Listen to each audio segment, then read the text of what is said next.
Would you support that view?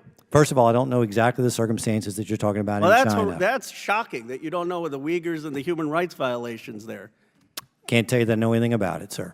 Well, I suggest maybe you should read up on it because it's a huge concern for America. My view is it shouldn't be the government deciding what those values are. It shouldn't be you or I. It should be in the free market, these companies. If you're saying it's fine that they should not be investing in China, that they should not, with human rights violations, then what's the difference between that and a company that says they don't want to invest in something because of climate? I don't believe that a small cabal of financial institutions ought to decide what are preferred societal values or global energy policy. But that's not the case. The case is you're not even letting the cabal, you're not even letting them invest in America. 2/3 of the world's cobalt production comes from the Democratic Republic of the Congo. Hunter Biden has been heavily involved. We've seen Dems go from Hunter Biden's story is Russian disinformation to now the sun is off limits. This administration is content to hide behind the safety blanket provided by the mainstream media. Our friends on the other side of the aisle are totally out of touch. We need to show more respect across the aisle for public service, for the office of the president.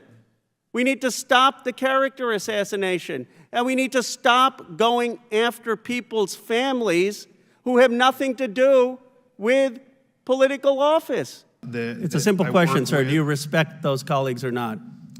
Often their opinion is not respected by me Do you respect and prosecutors. So do you have more respect for them or Mr. Weiss? I don't. I just think because you have a history of wanting to charge people and then people pushing back. By your own testimony under oath, you said about 90% of the time people are pushing back on what you want to do. So I guess my view here is we're spending hours on a disagreement about whether to charge someone. We have a whole democratic process that does that. They cheapen the culture in America. When the President of the United States is out in a stretch limousine and he tells members of Congress that not only were they protest signs, which is the First Amendment, not only are they people hurling insults at him, but that there's a 10-year-old boy with his middle finger up at the President of the United States. Something is wrong in this country. When the President is out to pay his respects to the Queen, and people in England are chanting, "Let's go, Brandon," to the President of the United States, something is wrong in this country. Representative Comer says, let's make a deal. I say, let's make a deal on both the Bidens and Trumps. Don't go after family members who have nothing to do with government. I would never say that someone should go after Barron Trump. I would never say that someone should go after Donald Trump's cousins or uncles or aunts that have nothing to do, or his sister, or people who have nothing to do with government.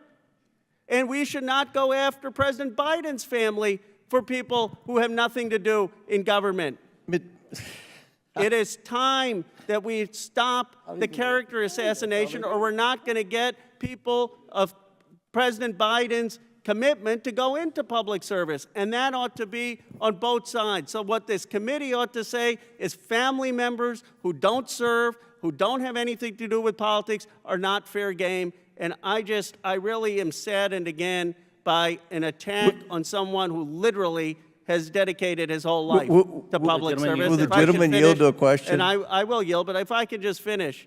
Sure. Attack President Biden on the economics. Attack him on your views on inflation. Attack, the Representative Comer and I go on Squawk Box, we debate energy policy. All of that is fine. You can even win an election with those views. Don't attack the man's integrity. Don't attack a person who's literally dedicated his whole life to the service of this nation. He could have, at some point in his 36 years in the Senate, chosen what many of our colleagues do, to go to a law firm in D.C. or to become a lobbyist to make money. He chose not to do that. He chose to dedicate his entire life to service of this country. Disagree with his policies, but don't call into question the man's integrity.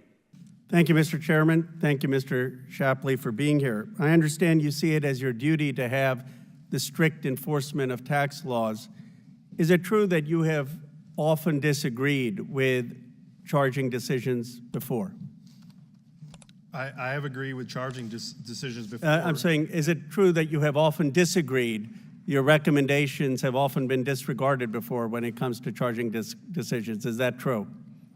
I don't think disregard is an accurate representation. They have been, people in your own IRS have disagreed with your decisions often before. Is that accurate? That's not accurate.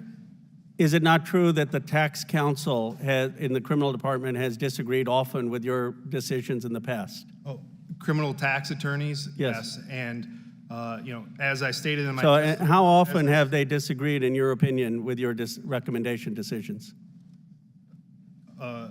very often, criminal tax attorneys, yes. Can you give us a percentage of how often you've said we ought to charge someone and they've said, no, that may not be a good idea? Yeah, I would say, I mean, just ballparking a vast majority of what we do, and that's why they're advisory. And I'm not questioning. I mean, you are a stickler for the law. You know, it reminds me of Les Mis, and you know, the famous person who wanted to get the person who had a sandwich. I mean, and then all those times you've got people pushing back on you, and you say, well, they're not very well respected. Yeah, well, I mean, do you respect Mr. Weiss? So the criminal tax attorneys, you know, I've never had a case that they declined, that they did not concur with, that we didn't ignore their request and move forward with the with. But at 90% they have disagreed with you, correct? By your own testimony.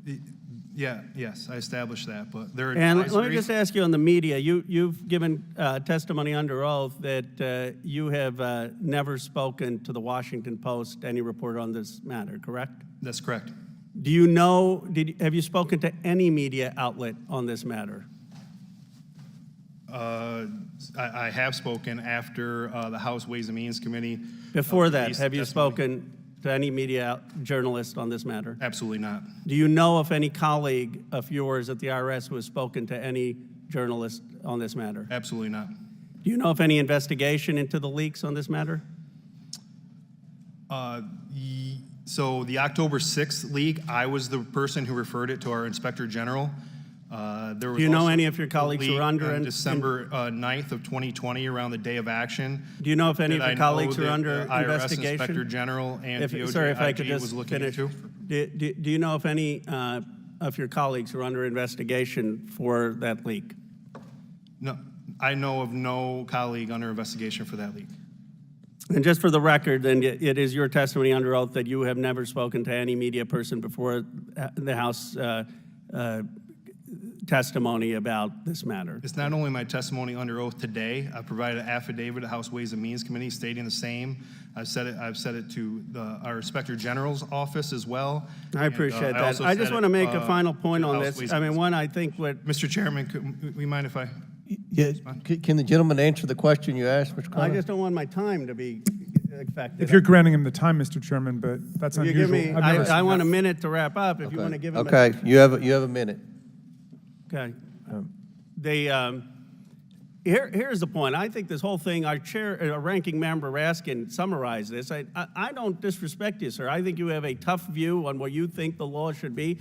And this is why we have a prosecutorial system where you don't get to decide, I don't get to decide. We have a whole system. And it turns out that often your recommendations on who should be charged differ from some of the other folks, and that's what's happened in this case. And as your testimony here, you yourself said, you think Mr. Weiss should come and explain his decision. You don't question him. And I think on the optics issue that some of my colleagues have brought up, I mean, obviously, Attorney General Barr is going to be concerned with the optics when you have a Donald Trump appointed U.S. attorney potentially bringing charges against his rival's son. That's a real legitimate thing to do. So I guess my view here is we're spending hours on a disagreement about whether to charge someone. We have a whole democratic process that does that. You don't get to my final question, Mr. Shapley, do you think you should decide who gets charged, or do you think that should be the charging officer? So each time you say this is the disagreement, you can say it multiple times, it doesn't make it true. We've testified under oath here about the prosecutors agreeing with charging felony charges on multiple occasions, and just to say this is a disagreement would be a misrepresentation. My last question, though, who do you think gets to, do you think you should have that final decision or a prosecutor should have the final decision? No, I am a special agent for IRS criminal investigation. I do not make the final decision on whether to charge or not. Appreciate that. Attorney General Marshall, I want to see if we can find some common ground. I assume you would agree with me that if BlackRock or a company wanted to prioritize investments for things that were made in America, that would be okay. The question is whether or not that's going to maximize the return for the investor in that fund. But you wouldn't agree. I mean, I believe that it is fine for companies to prioritize goods made in America, made in Alabama, made in the United States, regardless of profit maximization. You would disagree with that? I would disagree with that. The role of the fiduciary is to maximize the benefit for that individual for whom they represent. Okay, That is well, a sole, if I can finish, please, sir.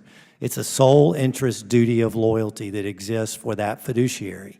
And if, in fact, investing in a company that produces American goods is not profitable, nor does it provide a return, then that individual will be acting contrary to their duty of loyalty to that particular investor. Well, we just disagree with this. I think your view is more of a globalist view. I'd be curious what President Trump thinks, actually, because my view is that American investment firms should prioritize investing in making things in America. I thought that was half of the former president's campaign. So we just have a philosophical disagreement on that. Let me ask a second question.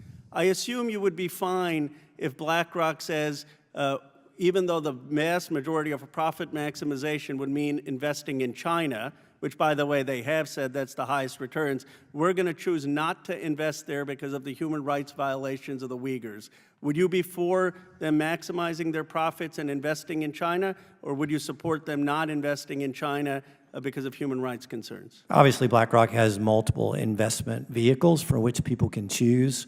If, in fact, they have a global fund in which they are investing in China, then the investor has an opportunity to determine whether or not... Would you say it's fair for BlackRock to make a decision that they should not invest in China, even if that's higher returns, because they have a problem with the human rights view and the Uyghurs? I think the question is, what is the purpose of the fund? What is the defined investment goal that's there? Yeah, they're and then they can make a decision about whether or not it's appropriate return So if for they that made a particular decision, investor. if Larry Fink said, we're not investing in China, in regions with the Xinjiang where there are Uyghurs, would you be fine with that? Tell me again this. Uyghurs are basically oppressed in China, and if BlackRock said we're not going to invest there because we're concerned about the human rights violations, would you be fine with that? BlackRock has an opportunity to define the fund, how it would be invested, and how it is that they choose So you would for be those fine particular investors. if they made a decision on human rights grounds, would you be fine with that? It's a broader issue than that, Congressman. Well, as no, I'm far just as asking- sir, you're not. Let let me me answer just my finish, 'cause question. You Chairman- may have an agenda that you want to ask with this question, No, but what I'm answering for you I is. reclaim my time. Let me ask you, Chairman Gallagher, I'm on the China Committee. We have had Republicans lecture BlackRock saying that they should have the values not to be investing in China, even if it's profit maximizing because of the human rights violations with the Uyghurs. I mean, I'm just trying to say, where do you think values matter? Would you have supported the view that we should not be investing in Germany during World War II? I think the issue for investment companies is whether or not they are finding that they are complying with their fiduciary Attorney duty. General Marshall, I guess here's my point. Do you think there is ever a point that values of standing up against the human rights views of China, values of standing up against Nazism, values of standing up against Stalinism, do you believe there's ever a time that values should trump profit maximization? They have the right to choose not to invest in companies that they believe create certain risks. That's what the market provides. And that once you open that door, once you say that they have the right to, as you said, not invest in companies that have certain risks, or I would say companies that offend for certain fundamental human values, then the question is who gets to decide what those values are? I don't believe that a small cabal of financial institutions ought to decide what are preferred societal values or global energy policy. But that's not the case. The case is you're not even letting the cabal, you're not even letting them invest in America. And then you're telling them don't invest in China on the Uyghurs, and I hope you are, and then you're saying, though, that you're defining these values narrowly. Anyway, my time has expired.